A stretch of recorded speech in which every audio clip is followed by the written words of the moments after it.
All right, so we're definitely getting used to this fall kind of rainy weather here. There is also like a hurricane headed up like north South Carolina, I think Georgia, Florida, I don't know, something going on. So it's raining, but usually this, we're at the tail end of September.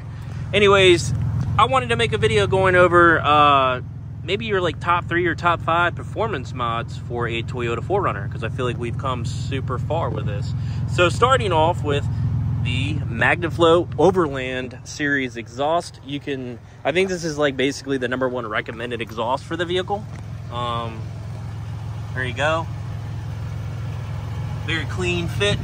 And apparently, so it comes, I think, with two mufflers or resonators. And I think you can adjust the sound or something.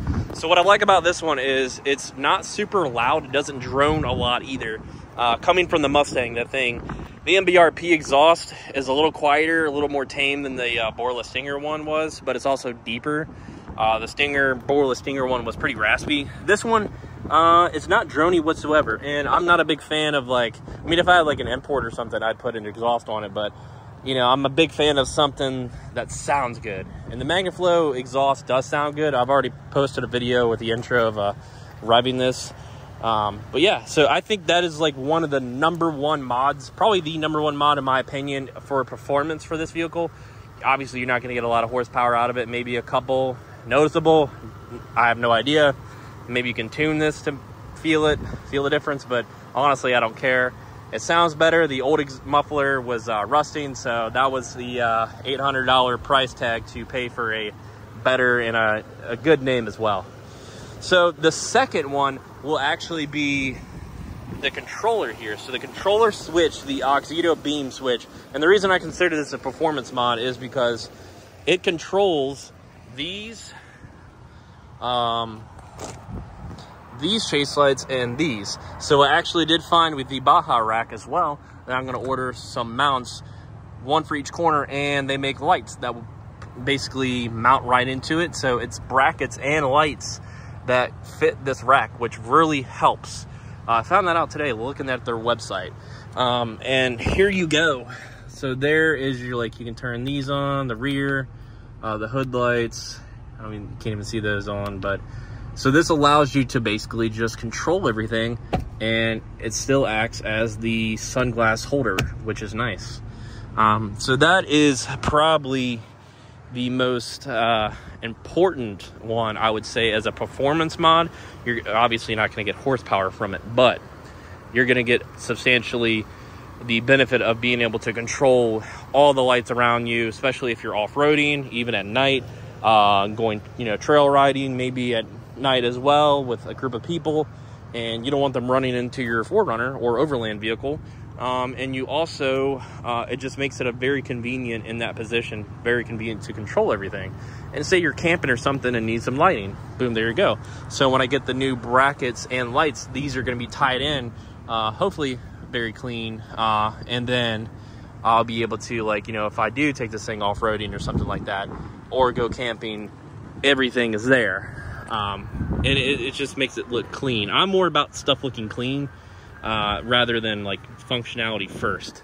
So I want the function there, but I want it to look clean, not clunky looking wires everywhere and all that good stuff. That's why I made that video talking about, well, except for this wire tangle we got going on there, but kind of need that, I guess.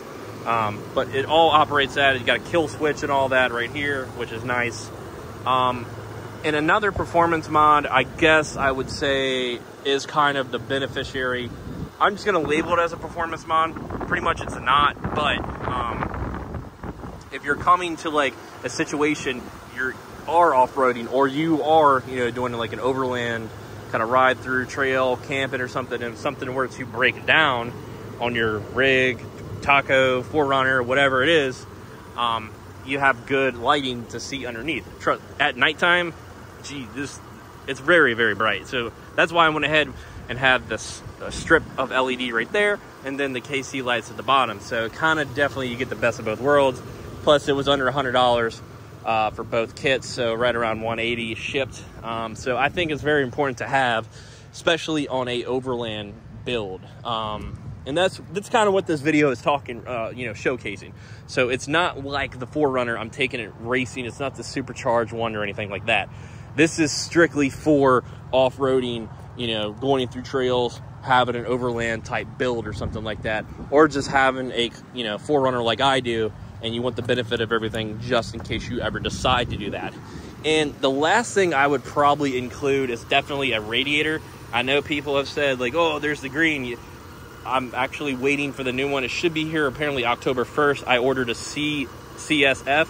So if you haven't caught up on the channel recently, I ordered a Champion. It was broken off right here for the purge coolant thing, tube or whatever.